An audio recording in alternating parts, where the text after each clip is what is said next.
तर माजी क्रीडा मंत्री माणिकराव कोकाटे यांच्या समोरील अडचणी काही संपत नाहीयेत। नाशिक सत्र न्यायालयाने शिक्षा ठोठावल्यानंतर मंत्रिपद गेलंच, शिवाय त्यांच्या आमदारकीवरची टांगती तलवारही कायम आहे। आज हायकोर्ट दिलासा देईल असं त्यांना वाटत होतं, दिलासा मिळालाय, पण तो अर्धाच। शिवाय त्यांच्या प्रकृतीबाबतही काहीशी चिंताजनक बातमी आली आहे। नेमकं आज दिवसभरात काय घडलं बघूया हा स्पेशल रिपोर्ट। 30 वर्षांपूर्वीच्या सदनिका अपहार प्रकरणी मंत्रिपद गमवावं लागल्यानंतर माणिकराव कोकाटेंना जामीन मिळणार की त्यांना तुरुंगात जावं लागणार, या प्रश्नाचं उत्तर जाणून घेण्यासाठी सगळ्यांचं लक्ष उच्च न्यायालयाच्या निर्णयाकडे लागलं होतं। न्यायालयाच्या निर्णयानंतर माणिकराव कोकाटेंची तुरुंगवारी तुर्तास टळली आहे, कारण 1 लाख रुपयांच्या जात मुचलक्यावर जामीन मंजूर करत न्यायालयाने कोकाटेंच्या 2 वर्षांच्या शिक्षेला तुर्तास स्थगिती दिली आहे। मात्र सदनिका अपहार प्रकरणी माणिकराव कोकाटे दोषी आहेत या नाशिक न्यायालयाच्या निकालाला स्थगिती देण्यास उच्च न्यायालयाने नकार दिलाय।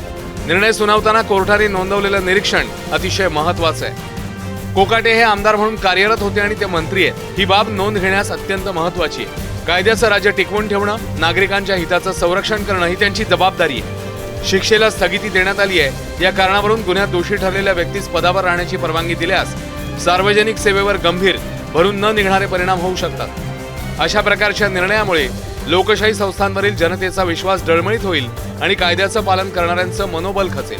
थोडक्यात कोर्टाने एवढंच सांगितलेलं आहे की जी कन्व्हिक्शन अपिलेट कोर्टाने दिली आहे नाशिक कोर्टाने 16 तारखेला, त्याच्यावर त्यांनी ते जे स्टे आहे तो दिलेला नाहीये आणि त्याच्यावर मेन निर्णय हा अजूनही आहे, पण बेल जो आहे तो ग्रांट केलेला आहे आणि सस्पेन्शन ऑफ जे सेंटेन्स आहे ते अलाव केलेलं आहे। कोर्टाने त्याच्यावर असं म्हटलेलं नाही की खालच्या कोर्टाने जे निर्णय दिलाय तो चुकीचा आहे, असं काही हायकोर्टात आलेलं नाहीये। माणिकराव कोकाटेंची आमदारकी जाणार की राहणार याचा फैसला विधानसभा अध्यक्षच घेणार आहेत। मात्र वकिलांच्या मते माणिकराव कोकाटेंना आमदारकीही गमवावी लागणार आहे।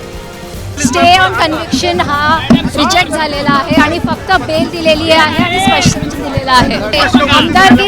आमदारकी आता राहणार नाही। थोडक्यात कोर्टाने एवढंच सांगितलेलं आहे की जी कन्व्हिक्शन अपिलेट कोर्टाने दिली आहे नाशिक कोर्टाने 16 तारखेला, त्याच्यावर त्यांनी ते जे स्टे आहे तो दिलेला नाहीये आणि त्याच्यावर मेन निर्णय हा अजूनही आहे, पण बेल जो आहे तो ग्रांट केलेला आहे आणि सस्पेन्शन ऑफ जे सेंटेन्स आहे ते अलाव केलेलं आहे। मुख्यमंत्री कोट्यातील सदनिका मजेस फ्लॅट्स गरजू आणि गरीब लोकांना मिळणं अपेक्षित आहे। मात्र कोकाटे बंधूंनी हे फ्लॅट्स लाटले त्यावेळेस त्यांची आर्थिक परिस्थिती चांगली होती, यावरती कोर्टामध्ये युक्तिवाद करण्यात आला। एवढंच नाही तर कोकाटेंनी बंदुकीचा परवाना घेताना 25 एकर जमीन असल्याचा उल्लेख केला होता। त्याही पुढे कारखान्यांना ऊस विकून लक्षणीय उत्पन्न मिळाल्याचंही त्यावरती बोट ठेवण्यात आलं होतं। एकीकडे कोकाटेंच्या प्रकरणावर न्यायालयात युक्तिवाद झाला, तर दुसरीकडे कोकाटेंवरून राजकीय काथ्याकूट देखील सुरूच आहे। गेले काही दिवस आपण पाहत आलेला बातम्यांमध्ये पाहतात, पेपरमध्ये फारसं जरी कोणी दिलेलं नसलं तरी सत्य हे काही लपवून राहत नाही। कालच एका मंत्र्याचा राजीनामा झालेला आहे, आणखी एक मंत्री जायच्या वाटेवर आहे, पण मुख्यमंत्री त्यांना पांघरून घालत आहेत, हे फार विचित्र वाटतं। ठीक आहे, राजकारणासाठी माणसं लागतात, पण ती माणसं कशी पाहिजे, तोंड सुद्धा चालतील, ड्रग्सचा व्यवहार करणारं सुद्धा चालतंय। माणिकराव कोकाटेंचा राजीनामा मंजूर करण्यात आलेला आहे आणि त्यांच्या खात्यांची जबाबदारी आता अजितदादांकडे देण्यात आलेली आहे। मित्रपक्षाच्या दबावामुळे अजित पवारांनी माणिकराव कोकाटेंचा राजीनामा मंजूर केला, हा आरोप राष्ट्रवादी काँग्रेसला मान्य नाहीये।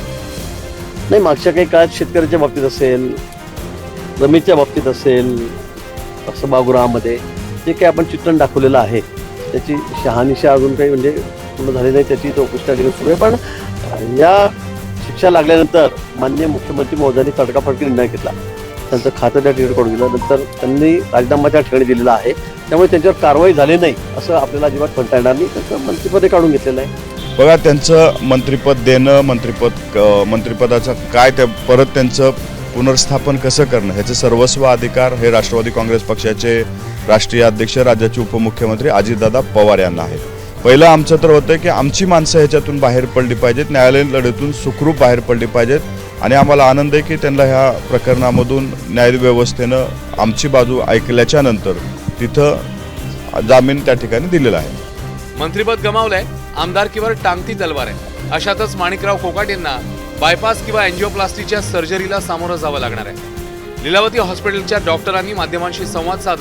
कोकाटेंवर सुरू असलेल्या उपचारांसंदर्भात माहिती दिली. अँजिओग्राफीमध्ये मल्टिपल वेसलमध्ये ब्लॉक्स आहेत. एक 100% आहे, एक 90% आहे आणि दुसरी जागे आल्यानंतर 90% आणि मग 60% आहे. 4 ब्लॉक्स आहेत, सर्व सिव्हिअर आहेत. आम्ही त्यांना रेकमेंड केलं की त्यांना बायपास करावा लागेल. ओके, बायपास सर्जरी करायचं आहे. त्यांचं मन नाही, पण ते विचार करतील, मग आम्हाला सांगतील, मग आपण अरेंज करू. काही संकटं ही नियतीकडून लादली जातात. त्या संकटावर मात करणारा लढवय्या म्हणून गणला जातो. मात्र काही संकटं स्वतःच्या चुकीच्या कर्मामुळे ओढवतात आणि अशा संकटाशी सामना करणाऱ्याला लढवय्या म्हणून ओळखलं जात नाही. आता माणिकराव कोकाटे सदनिका अपहार प्रकरणातनं वाचतील का? आणि वाचलेच तर त्यांची कोणत्या श्रेणीत गणना होईल? तुम्हाला काय वाटतं? नाशिकहून मुकुल कुलकर्णीसह सचिन गाड, एबीपी माझा, मुंबई.